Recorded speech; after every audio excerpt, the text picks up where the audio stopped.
Hey all, it's Jess from Sunflower Dairy. Today I am headed out to the garden. I am making a list of all the garden beds and everything that I planted last year and where everything was, and then I'm taking notes and writing down where I want to put things this coming year. So I'll take you along with me. Alright, so this is our garden layout. And most of our raised boxes are 4x4 squares. We do have some other sizes, but for the most part we have 4x4 squares that we build out of lumber.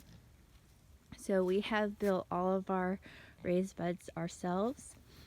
And as we come over here, you can see that we have mulch down, and what we did was we put black garden fabric down and then we put mulch on top of it, and that is just to help keep down weeds or any kind of anything that's going to be growing up in the garden.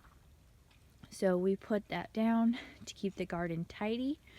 So our garden mix is peat moss, compost, and vermiculite.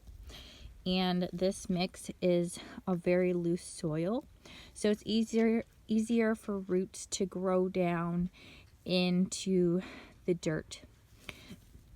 So that's why we like that mix.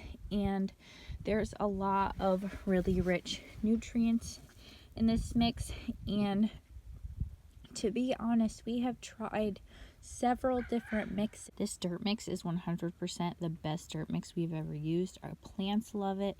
They get huge. They look great. We do not have any problems with them. So we will always be using this dirt mix. So even though it is winter time, we still have a few things growing in the garden. So the main thing when you have the thing to remember if you're going to be growing a winter garden in a cold place like I am, you need to start your fall and winter crops early. So plant them early, like in the middle of summer, so they're big and well established. You don't want to start them when it's cold and they're small, because they just won't grow and they won't be able to survive. So you want bigger crops and you want cold hardy crops. So I do have some beets and some carrots and onions. So the other thing that I consider when I'm doing winter crops in my cold climate is that mainly you want root vegetables, things that can do well underground. Even if their green parts do get touched by the cold, the root will be okay as long as you don't get a hard freeze. So that is what I take into consideration when I am growing cold crops in my cold growing zone. So I do also grow kale and Swiss chard. These are cold hardy crops. So even though we had almost a foot of snow last week, this is still perfectly good for eating. And then we're getting some new kale on here. So that's what I take into consideration. Like I said, starting things early, the middle of summer, so they're big enough to last through the cold weather, and they will be well established and they will be hardy. So that is what I take into consideration when I'm planting crops for winter time. Alright, so the next thing I want to talk to you about is our garden trellises. Behind me you can see these metal arches that go up and around. These are built out of hog panels, and we just use metal T-posts on each side and we just secure them. You can either use wire and wrap it around your T-post and your hog panel, or you can use heavy duty zip ties all the way up the T-post connected to the hog panel. So that is what we do for our trellises. I will go ahead and give you a closer look. So I'll show you from the bottom. This is the top of the trellis.